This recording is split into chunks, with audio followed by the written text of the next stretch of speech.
So what we're going to do is just real briefly have them introduce themselves and talk a little bit about their operations so that we can kind of remember who they are. So let's start with you, Luke.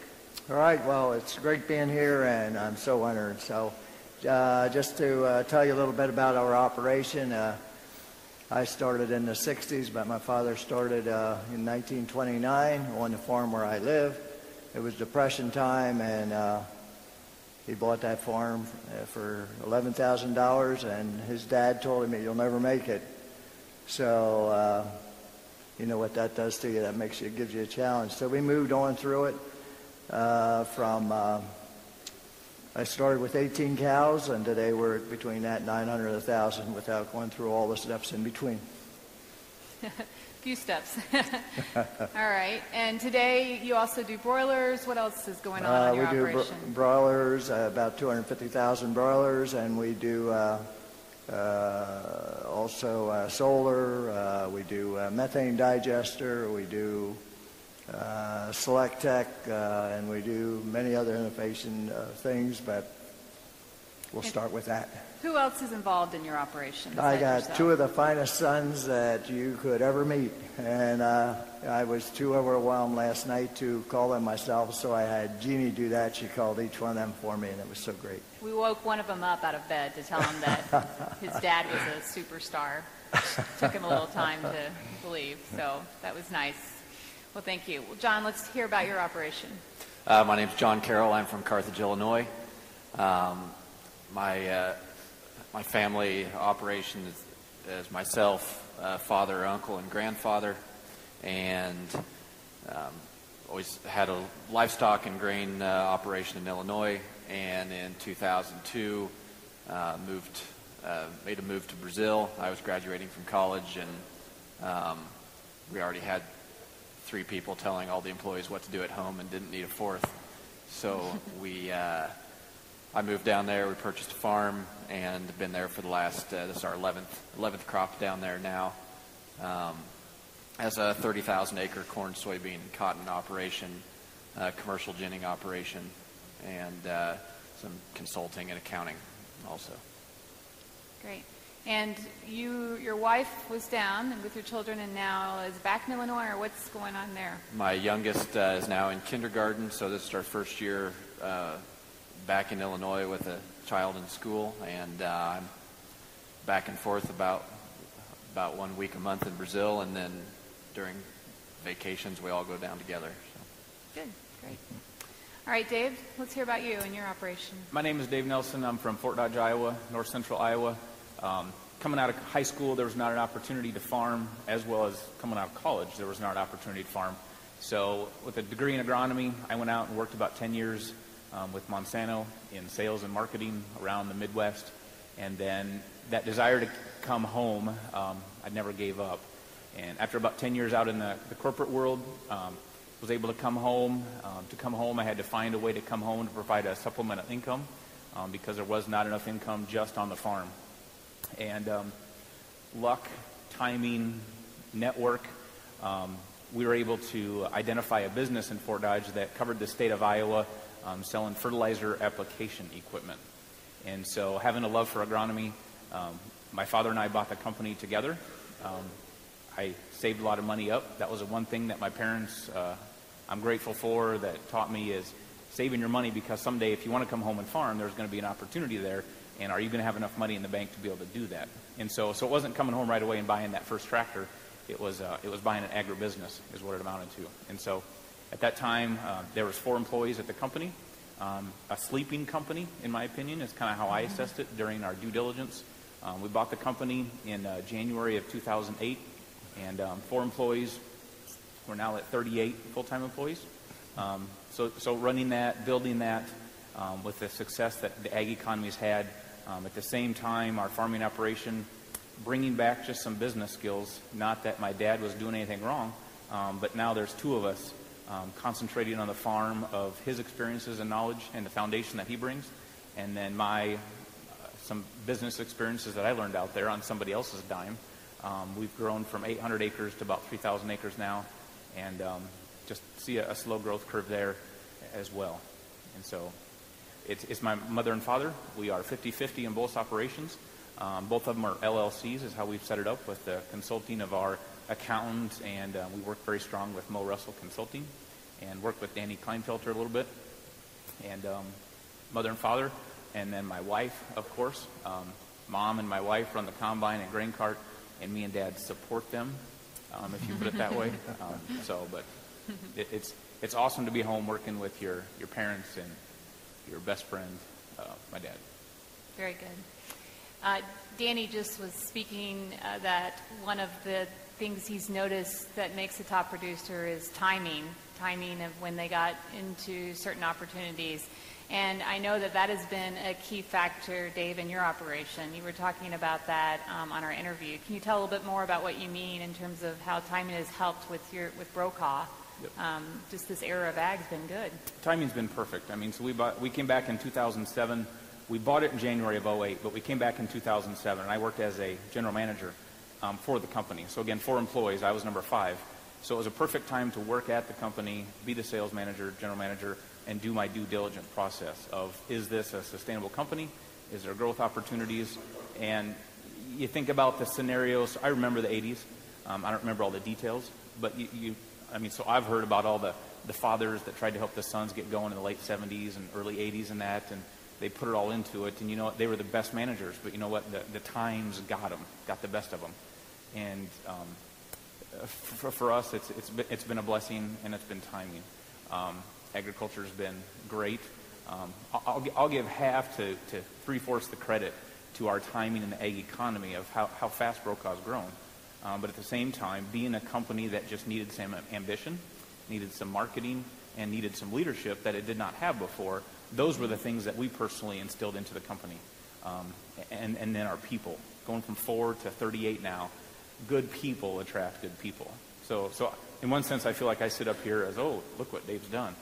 It's being able to surround ourselves with good people at Brokaw is what's helped us achieve these levels that we've gone, besides the economy and the timing that we came in. If we would have came in, when is it going to shut off? When's our bubble going to slow down?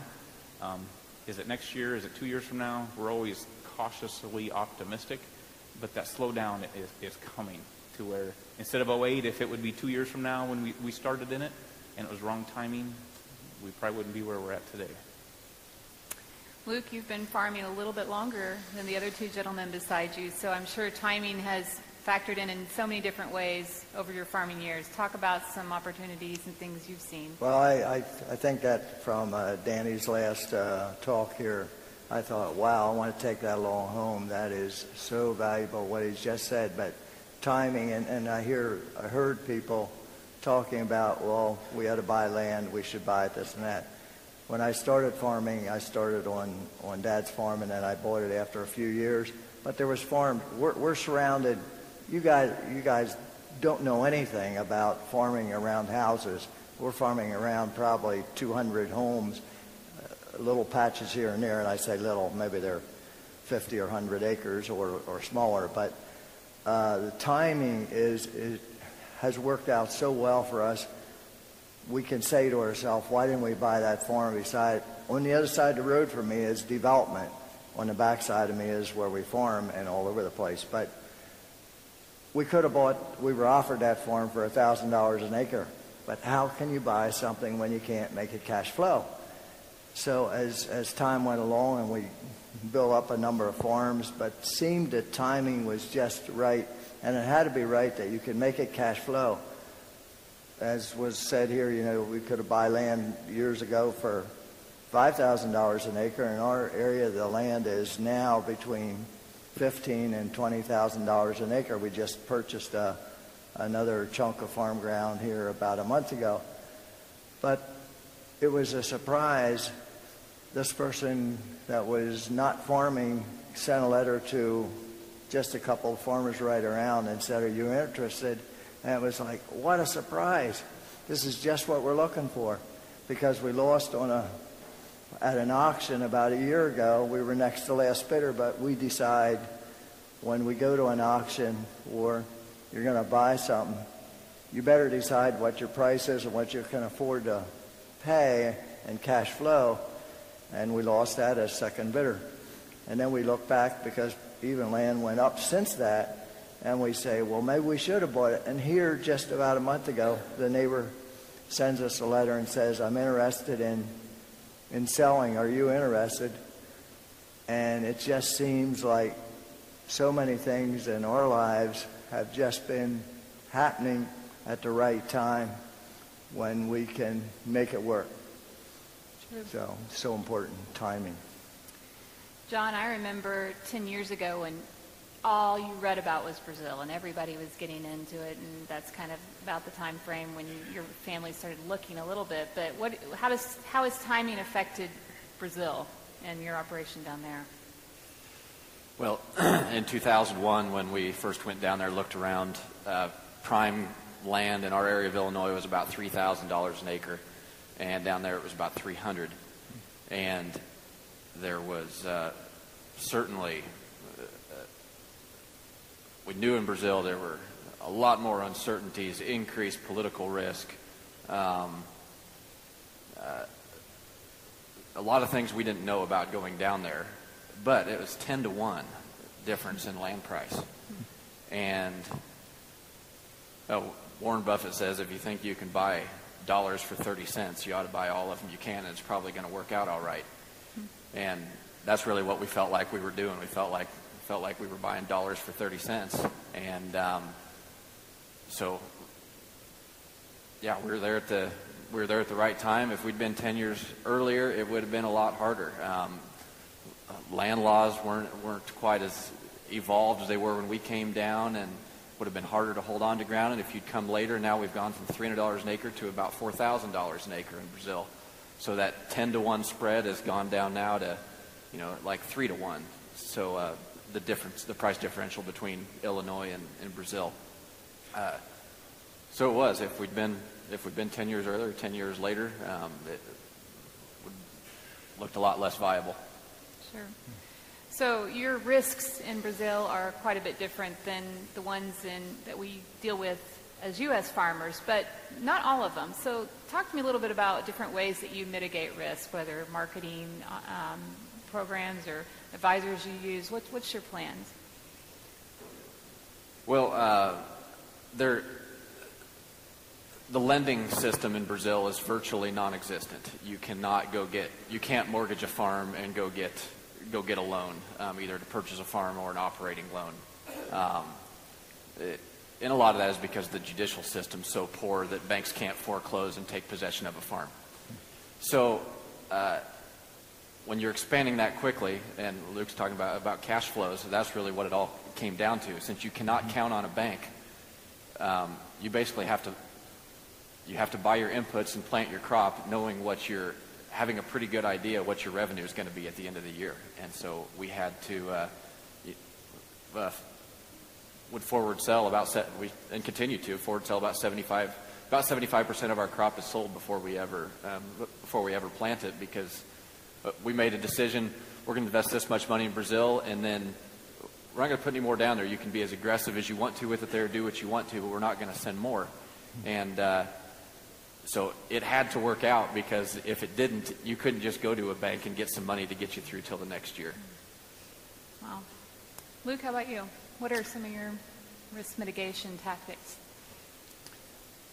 Well, as I was saying, cash flow was probably one of the biggest things. As John was talking here, we had so many opportunities in the past that people would come to me and say, you want to buy this farm for $5,500 an acre. And today that farm, and we still farm it because it's not owned by a farmer, and that farm's probably worth $30,000 an acre. And we think, well, why don't we do it? But I look back at myself and I say, I couldn't cash flow it. I would probably be broke, if I would have done things that I couldn't manage or we couldn't manage to make it cash flow and to fit into our business. Sure. Dave, you're kind of a master at risk mitigation in so many ways between Brokaw and the farm. So talk about what you do. So I wanted to take it a little bit of a different spin, a little bit of, it's about cash flow, protecting your risk and things like that. But how do you know what your risks are if you don't know what's going on inside your company? And so it's two things that we've done a very hard job of getting involved in, is peer groups. Something like for the Top Producer Executive Network. For the agribusiness side, there's a company, or not company, but an association called Spader 20. It was mentioned here the other day, to where we are a part of a group where there's 20 other farm implement dealers. So we're specialized in fertilizer equipment and sprayer equipment. So we're in a specialized group of 20 other dealers that are, most of them are like AGCO and Heston dealers and things like that are more specialized in hay and things like that. And so we get together once a quarter and look at, you bare your soul, your financial statements there. You have a report that you have to fill out every time talking about what's your rate of return on your whole goods, what money is your shop making, what money is your precision department making, how much overhead do you have in your parts department. So to assess your risk, do you really know what you have inside your company? What are your production costs on each acre? What is your operating equipment line value there? Are you in line with the industry as far as how many dollars of equipment you have per acre? It's nice driving the new equipment, but if your equipment costs are way up there, that's not something you can pull way back in real fast if we get into a time where we need to slow down. And so that would be my encouragement, and one of the things we do is really study our in-house and compare ourselves to the industry on the agribusiness side, and then something like in the economic or the executive network peer group is to really compare ourselves against our peers, not our neighbors, because our neighbors, a lot of them are the status quo guys. Mm-hmm. And those are the guys that they're great to have them as neighbors, but it's people like you to associate with, to get to know are we doing the right things? And so that's a lot of things how we look at risk and try and scorecard ourselves. Good points. I was with a group of the tomorrow's top producers, so farmers who are 35 and under, on Tuesday. And a lot of the things they would ask about had to do with growth strategy. How do I grow? What do I do? What should I be doing? And I thought, oh, this is just these young guys. But throughout the week, as I was in the hallways, the topic kept coming up again. What's your growth strategy? And so I want to hear from each of you, what is your growth strategy and how do you define growth? Is it acres? Is it some other way of defining your business through entities? So Dave, let's start with you. So everybody thinks growth is acres, and acres are awesome. I want to farm more acres. I do. But it's about, we've kind of slogan on our farm is making every acre count. Are you being as profitable on every acre you have? Because you know what, this year we picked up 1/4, and that's it. Next year we may not pick up anything, and that's okay. So take that time and effort in getting every acre to count. Is it variable rate fertilizer, precision planting, seeding in that? And so that's the biggest thing we've put as our growth strategy is if we can grow in acres that make sense. We were farming a piece of ground 2 years ago. Marginal piece of ground, needed some TLC. We put some TLC into it, and then they come back and thought, well, it's worth this much more, and here's the competitive rate. I mean, it was $4.25 an acre, and we said no. It didn't. It was like 275 acres, and it's acres. It's spreading your machinery costs over more acres and all that, but no. And so we passed it up. And so the relationship building, the networking, and things like that are some of the things that we put into the growth strategy. John? Our measurement of growth is looking at owner's equity, and so whatever we can do to grow equity, that's a mixture of it might be buying what we consider to be an undervalued asset and hoping it appreciates. Picking of the things we currently do, that'd be ginning or hogs or growing grain or fiber. Pick the things, benchmark against our peers, pick the things that we're doing well and expand in those areas. And over the 10 years I've been in Brazil, there have been thousands of U.S. farmers who have come through there looking at things and kicking the tires. And for the younger guys that are in here, I'd say there are what I hear every time from the guys in their 60s and 70s that come through is, man, if I was your age again, if I had this opportunity again, this is what I'd come and do. So for the younger guys that are here, I'd say the world is so much bigger than your backyard or your township or your county or your state. And I'm not saying you need to leave the country or go to Brazil or the Ukraine or Africa, but the markets are not perfectly efficient. And so you need to go, there are places that allow you to get more than a 3% return buying $10,000 an acre farmland. And so if you want to do that and you don't want to be these guys in their 60s and 70s that are regretting it, get in a car, drive around, network like you're doing in places like this, meet people in other agricultural areas, and go there and look around. If you stay where you are, you'll never see those things. Advice. Luke, what's your growth strategy? The strategy on our farm, I think, is one thing is I'm having so much fun farming now. If I was talking with a group, and it was a younger group, and I was saying, boy, I wish I could be as young as you guys, but I sure like the money I have today. But anyway, the point is that I am enjoying farming so much. I say I have so many cows and I don't have to milk one, but it's not that everything don't go across my desk. And I was with some people last night, and he's like, oh, is it time to go to bed? Well, usually about 10 o'clock to 12 o'clock, I might start going through the mail and deciding what has to be done next day. But we have so much fun, and we like to think of, I think I missed one point here, we're a part of a professional dairy group in Pennsylvania, producers, that we can strategize among ourselves what each one is doing best that we can take from that group to do better. And another thing I think is, we've gotten to so many cows, and we're sort of limited right there. We always are looking outside the area for maybe to do another satellite dairy. But one thing in the past is we looked at, what can we do with our cows that we can make profit with them? And that's when we thought, well, why don't we build a digester and have another profit center with a digester? Well, then we did the solar, and that is really working well for us. We have a hot water system also, and so we try and look at each project and decide, is this thing going to pay for itself, and what's it going to do good for us and good for the environment, because we're called a green energy farm. So we're just having so much fun and enjoying life, and trying to pick up certain things and make sure they pay, and then move on to the next project. So each of you manage a good number of employees, and you have different things that you're dealing with. And so I'd like to hear from each of you some employee management tips, things that you either have done well or you've done poorly and you've learned from over the years. And are there any ways to just really keep good employees around? And Luke, I know this is something that's important to you. So what do you think?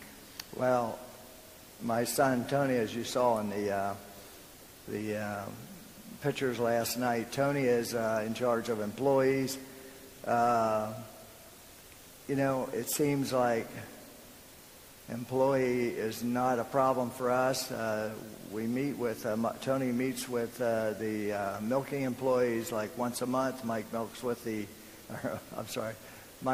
with the equipment employees, and when I have a Ranger that I drive around the farm, and do all the detail work, and they'll see me coming, and they'll hop out and say, hey, can you get me this? Because they know that usually Mike and Tony are busier than I am around the farm because they're doing most of the employee. But when I go to that employee, I had either a text or a call on my phone here, but it didn't bother because I wasn't home. But they can call me up, and they know that they're going to get something, and we have such a great relationship.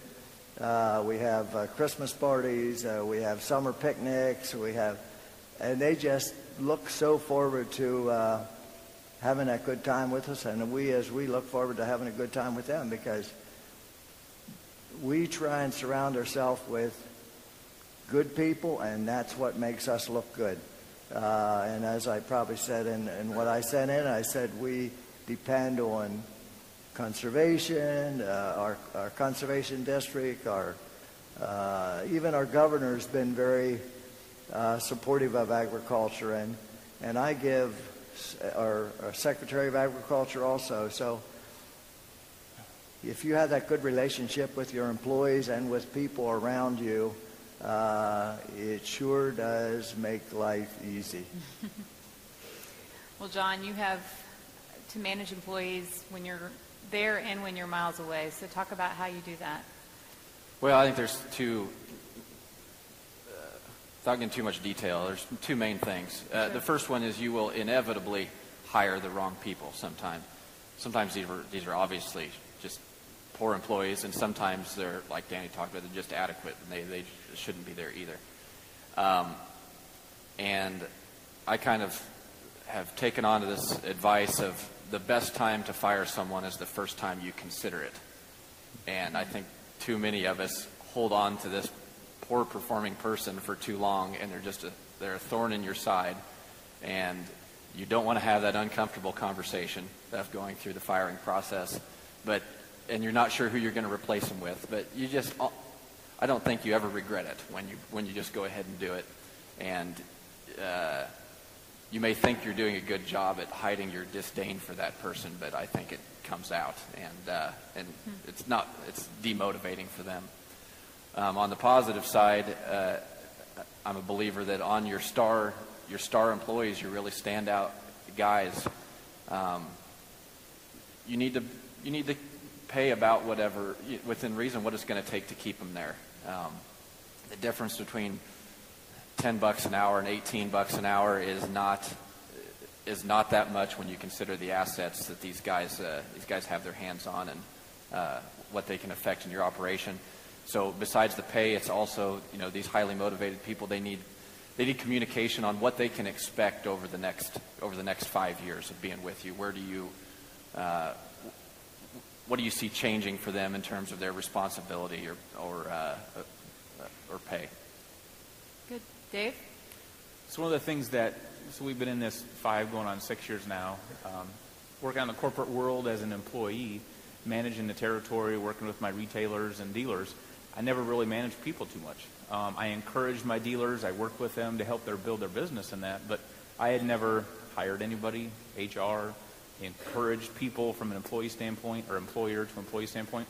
So that was something that I had a big thing to learn. I enjoyed the operations, the growth, and all that. And so those first couple of years, I was running the company, Brokaw Supply.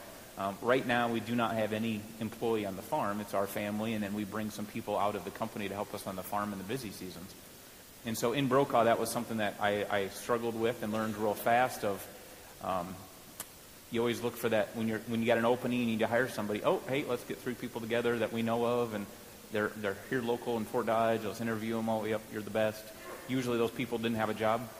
I've kind of challenged myself to, I don't want to say never, but try not to hire somebody that does not have a job.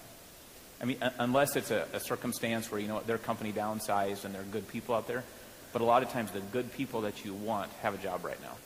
Go out and find them. You got to do it within reason and ethics of, you don't want somebody coming in and hire one of your employees away. They will. But that is something that we learned. To get that right employee, that good employee, the people that are really going to be working hard for you, they probably have a job right now. So really expand your market of where you're looking for those people. Good people will attract good people. We have tried really hard to keep our family values and our family atmosphere at our company, and that has paid off huge dividends. Everybody's got that daughter with a dance recital, or school got let out early to where mom's working, so dad has to go pick up the child.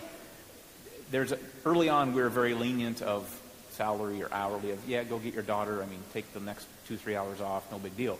As you get more employees, everybody, he got 2 hours off there, and I'm not. So as you get bigger, you got to put in more structure, or it'll get away from you. And so now we still try and be as lenient as possible, but yet incorporate structure, and it's been working for us. And good people attract good people. Their friend is going to be looking for a job someday, or tired of where they're at. They're tired of some of the corporate race and stuff like that, the races and the politics and things like that you get out of a really, really big company. And so we've been very fortunate to get good people on our team. and it's fun. Our last Christmas party, we do not do enough things with our employees socially, as in having a barbecue or cookout or family weekend or something like that. We need to do more of that, but our Christmas party is kind of our big thing. This last year, it was a blast, seeing the husbands and wives standing around talking and laughing, and just seeing the relationships of employee to employee and then their wives there, of just the camaraderie between them. We got a lot of good friendships that have happened at Brokaw, and it's neat to see them out in the world, hanging out on the weekends, or they're going camping together as their families. And so we tried to keep that family atmosphere as we've grown, had to instill structure there. But that was one of the biggest things we had to learn, was coming from never having employees to now having almost 40 of them. It's been a big learning curve. Good tips, all of them. Well, I have a list of questions here, but I'm sure there's some questions in the audience. So I want to take a minute and see if you have some questions for our finalists. You can just raise your hand. Cliff has a mic here. And there's a mic over there as well. These guys are really, I've found them to be very open, very genuine, very good farmers and good people. So don't be afraid to ask them what you want to know. There's one right there. What was your payback period on your digester and also on the solar panels? Did you hear it? What was your payback period on your digester and also on the solar panels? Okay, the payback on the digester, we figured about 4.5 years for the payback on the digester. Now, we did get a grant, which helped out in that, but if we wouldn't have got a grant, I would figure probably about 7-8 years. On the solar panels, we have them on 3 different farms. The first move, we should have moved faster. We were kind of the new man on the block to even try solar, and we probably should have said put it on 3 farms right away, but we started out with 1. And the payback on that's going to be, we put that in, I think, about 2 to 3 years ago, and that will probably be paid off in about 1.5 years on the big system, and that's 150 kilowatt. Was about a $750,000 project. We did get some sunshine grant, but also the tax credit that you get on it is unbelievable. So the payback was great. And then the SRECs that we get on that, we get about $230 per 1,000 kilowatts, and we're sold into Washington, D.C., and that check comes back pretty nice. And once it's paid off here in maybe about 1.5 years, that is gravy money. But then on the last farm that I put it on, we get about $25 to $45 in SRECs. That's going to take, on that system, it's probably going to take about 6 to 7 years for the payback. But what can you do that you can just let the sun shine on it, and once it's paid off, you don't have to make it work? We were considering putting it on 1 or 2 more chicken houses, but we didn't do it. We bought this chunk of land, and I'm still sort of deciding, should we be doing that yet? And that we could get registered into Washington because we'd hook onto the same meter.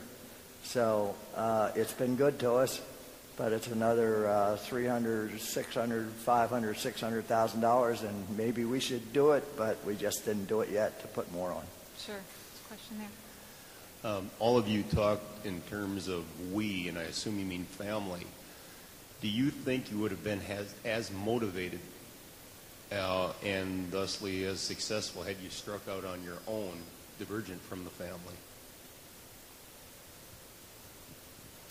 I'll go first. Go, Dave, yeah. I didn't catch the question. It may have been hard. I mean, it may have been hard to. The biggest thing that drives me every day a little bit is just being able to come home and carry on that farm legacy. So that's on the family, the farm, carrying on that legacy. I'm 5th generation farm on our farm. It would have been very hard. I don't feel I've gotten any free gifts, but I've gotten opportunities. That's the biggest thing. And that would be the biggest thing that I would encourage anybody is to, if you want to go home and farm, it's like, well, it takes so much money to get started. And so I'm talking about going home to farm, not starting on my own. you need opportunities, and you need the right people to help you with those opportunities. You don't need the free gift. Save your money. I mean, right now I'm saving for that next opportunity, not to buy another business and stuff, but that next opportunity of that neighbor that's farming 1,800 acres right now. He's 64 years old, no kids there. We've already kind of talked with him a little bit. I have a hard time being patient, and so I watch him every day, and is he slowing down? What can I do to go help put duals on the tractor? But there's a point of being pathetic and trying to, what can I do, what can I do? I have not asked him that. I did take out life insurance on my dad, though. But that's part of our buy-sell agreement, though. But the biggest thing is go out and find those opportunities. My theme is, with Jeannie is, it didn't show in the biography, is if you want to go home and farm, you can go home and farm, but you got to find the opportunity. But you may have to create that opportunity yourself as well. There's all the, go home, drive a semi, or start a trucking company, livestock, be a seed dealer. Precision planting is one right now that sticks out in my head. They're looking for some really strong dealers. And if you're an entrepreneur, there's going to be a big future with, that's just one company I see right now. Find those things, take some risk. I put a lot of money on the line to be able to go home and do this. It's paid off. Not every time would it have paid off, but find that opportunity, or maybe try and create that opportunity. John or Luke, do you have a comment? Yeah, I'd say no, would not have been as successful without family backing. I would say there was nothing that was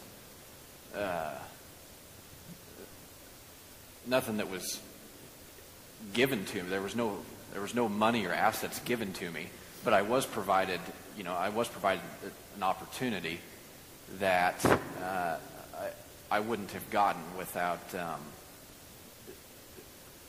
the family's capital, going to Brazil and farming like we did. So a lot of the part has just been the times in that land prices have increased so much. My profits came from increase in land values. It came from appreciation instead of all from labor. So that standpoint, I was given that opportunity to work and make money that I could then reinvest into land in a pretty easy and efficient manner compared to if you were in the U.S. starting out on your own. That'd be pretty tough. I think do we have a question over here?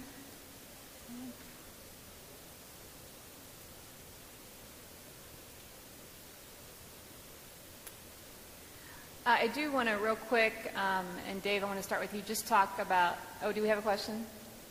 Okay. This goes to any one of you three. If there's anything differently in the past would you guys do anything differently in the past that you can think of that with your operations that you haven't done if you had a chance? Cliff, you're going to have to repeat that for us. We didn't hear it as well. The question was, the things that is there anything you've done in the past that you would change? What is the biggest thing you've done in the past? If you had a chance to change, you would have changed. Luke, I'm going to make you take that first. Well, if there's anything in the past that I would have changed is I wish, my wife and I talk about this, when we started farming, when the opportunities came up for these $1,000 an acre farms, I don't think I was smart enough at that time because my dad wanted to buy everything with cash. And I guess I was kind of wasn't trained in going out and loaning money. Now, like I said before, we need to make things cash flow today. But I think if there was anything I would have changed, I would have bought more land earlier and probably figured it out how I was going to pay for it, and that in turn would have probably, but you know what? We just got to take one opportunity at a time. I guess that's one of the biggest things we always talk about it there. We should have bought that farm. Oh, we should have bought that farm. Well, we didn't, and maybe that was right. So I guess I can't change that. We just need to keep looking for those opportunities now that are coming up. Sure. John? Oh, there's certainly plenty of things I've done wrong that should have done different.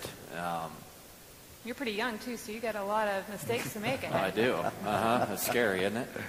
Well, it's like the speaker here yesterday at noon talking about having to pick between having to pick either the bad way or the really bad way. I had a lot of those in Brazil where there was no good thing to choose, and so how would it have turned out if I'd picked the other bad option? I don't know for sure, but in general, the plan worked.